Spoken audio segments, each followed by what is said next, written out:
What is going on, everyone? Tim from Tierfon Orbital. Thank you for stopping by. Welcome. If this is your first time here, I'm thank you for coming. And if you're a repeat watcher, I'm sorry for your loss of time because it's just the same. It's the same thing every video, man.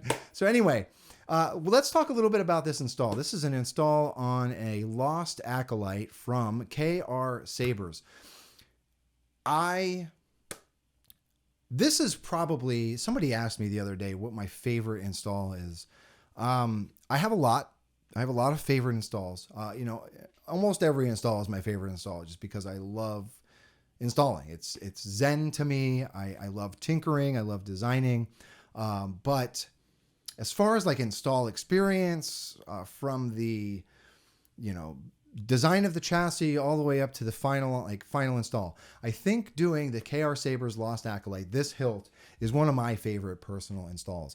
I love the chassis. The chassis looks great in my opinion.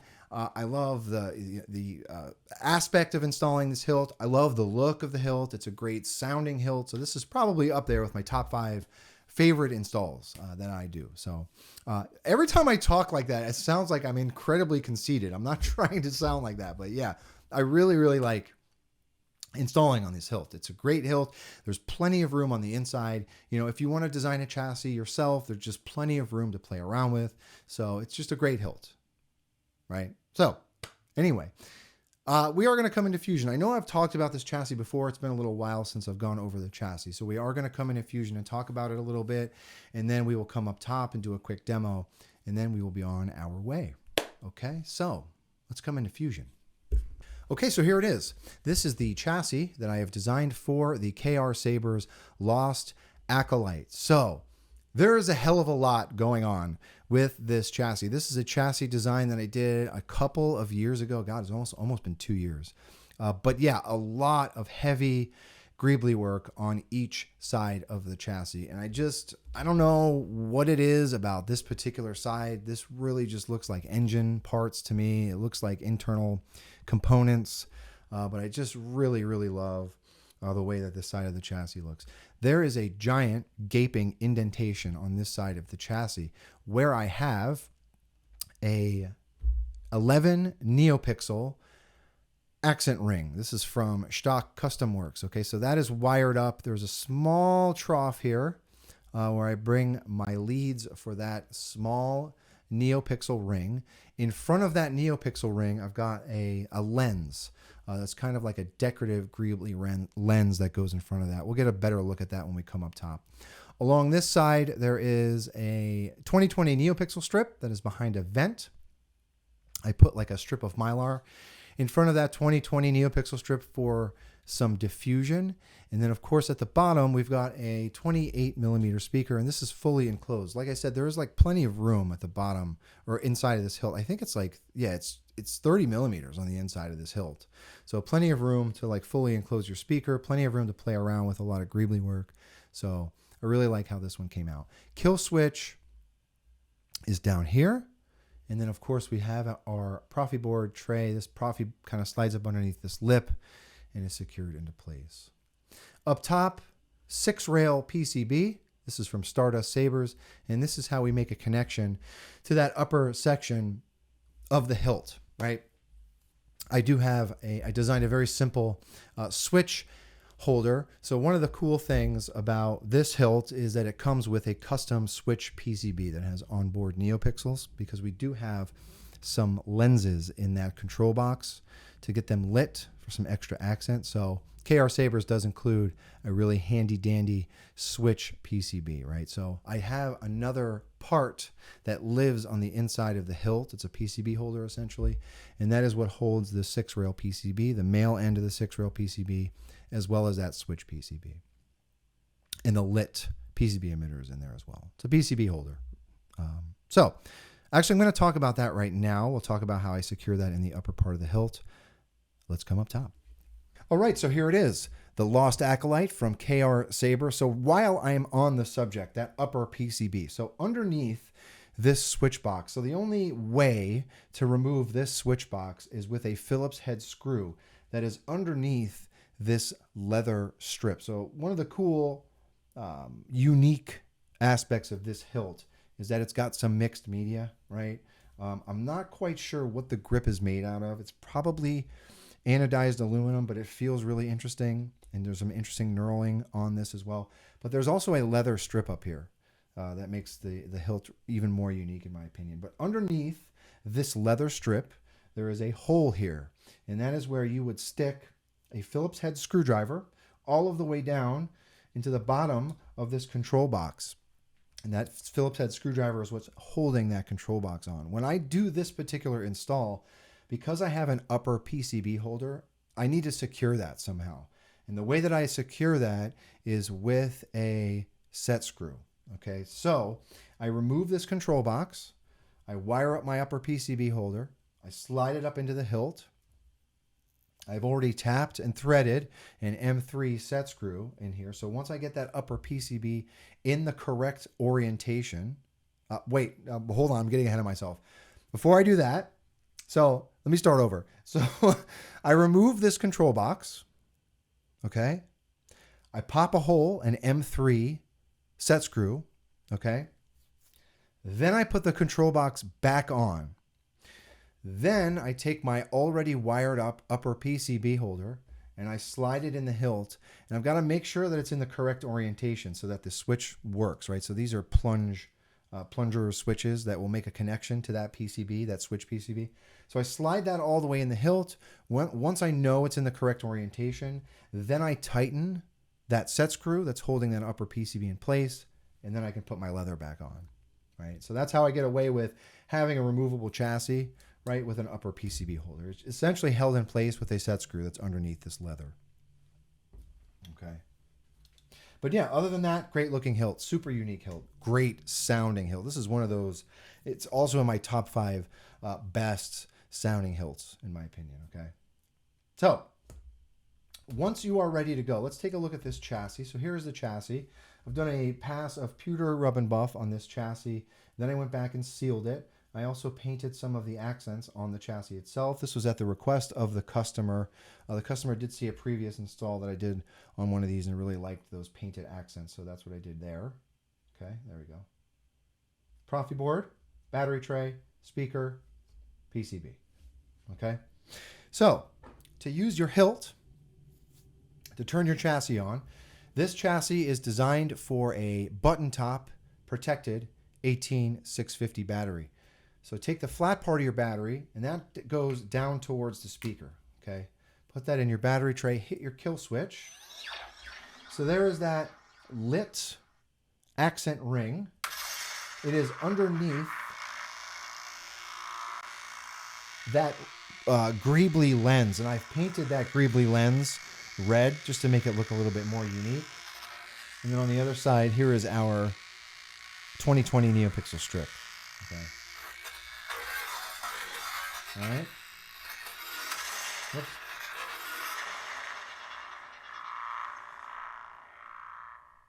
So once you get your battery in, you're ready to go. So let's unthread this pommel. All right. Slide your chassis into the hilt. Doesn't matter which orientation it goes. Just slide it in until it stops. And then you can thread on your pommel until that stops. And you're ready to go. Yeah, this is just... And there are those lit lenses. So that, let me turn this off. That switch PCB that KR Sabers ships with this hilt has some onboard LEDs or Neopixels. So that is what lights these lenses on this control box. Just another really cool feature, small touch, cool feature about this hilt. Okay. Right. Man, I love the way that this hilt sounds. All right, so that's it. Okay. I'm Cal Kestis. Let's come down to the bottom. All right, so there's that control box. So I played around a little bit with the lighting of these lenses. So these are red lenses. I think that the last...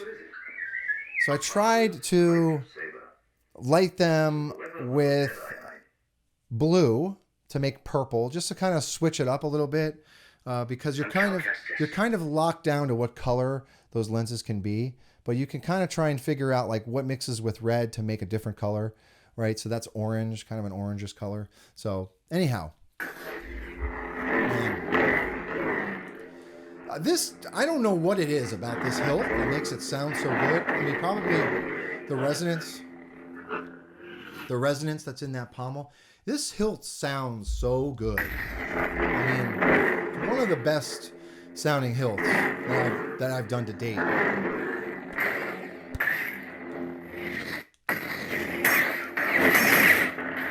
Okay. So, let's put a blade in it. All right, so this is a 7/8 inch blade holder. It does come with a blade plug as well. I've taken that blade plug out. Another cool feature of this hilt is that this decorative greebly around the side will also serve as your blade retention, right? So I've taken my blade plug out, slide your blade onto those PCB pins, and you can tighten that greebly around front, and you are ready to go.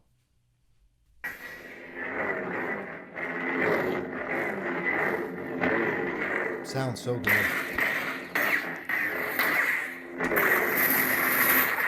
So with these switches, you've got obviously two orientations or two directions. I don't know why I can't talk. So this upper switch is your aux, and then that bottom toggle is your main. Okay.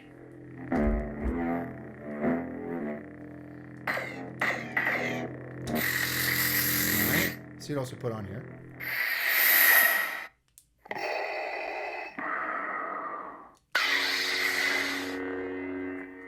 Oops.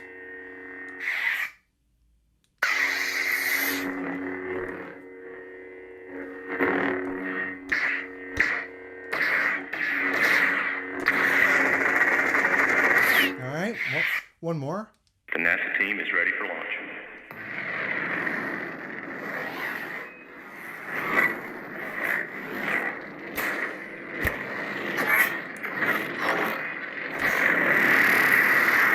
Great sounding hilt.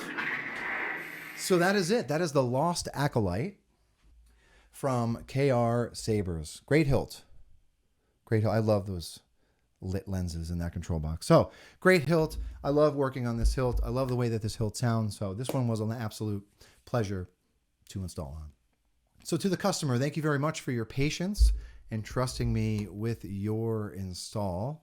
If anyone has any questions about this particular install or anything really, please do not be a stranger. Before I go, I know that the customer in particular for this install is relatively new to Proffie, and I get asked this question a lot.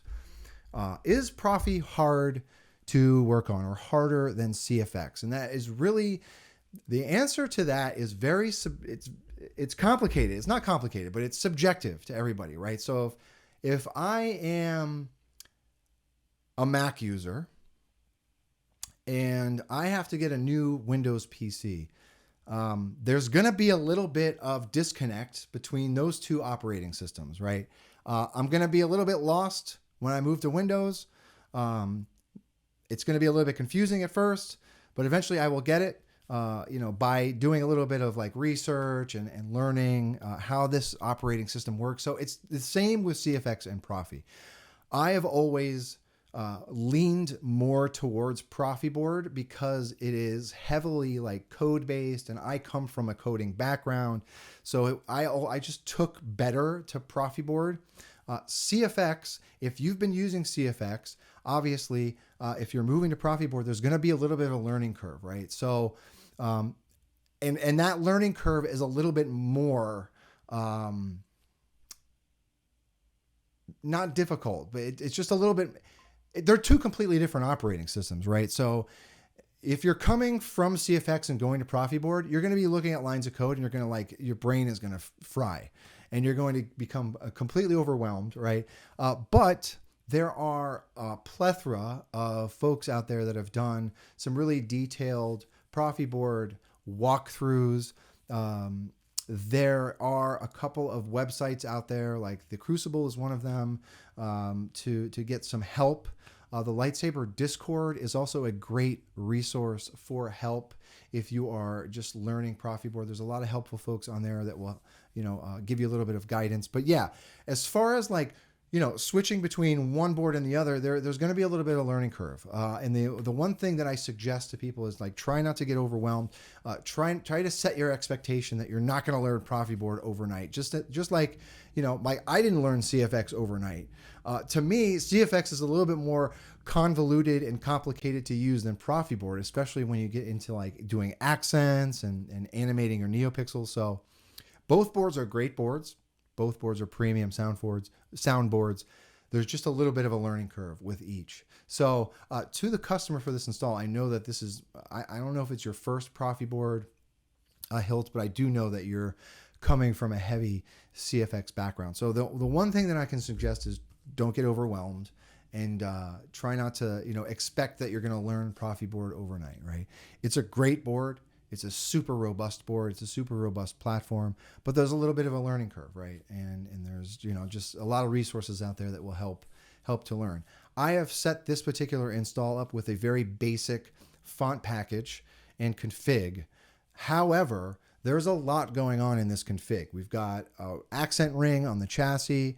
We've got an accent strip on the chassis. You've got those lights in the control box. So each one of those blades in the config have their own animation and their own blade config. So yeah, there's a lot going on in that config. So just, speaking to you, the customer, don't get overwhelmed. And of course I'm here if you have any questions. I don't typically do like Proffie board walkthroughs and guidance. However, I can help point you in the right direction, right? And like I said, there are plenty of resources out there and some really great folks that have done some highly detailed and lengthy videos about how to use Proffie board. So I hope I didn't overwhelm you. I hope I didn't intimidate you. But yeah, it's a great board. It's a great board. Both boards are great. CFX and Proffie board are great, right? So anyhow, this guy's probably like, oh man, I don't know even know if I want a Proffie board now. But yeah, anyhow, so thanks for watching, everybody. If anyone has any questions about this particular install or anything really, please do not be a stranger. And with that being said, may the force be with you always. Have a good one, everybody.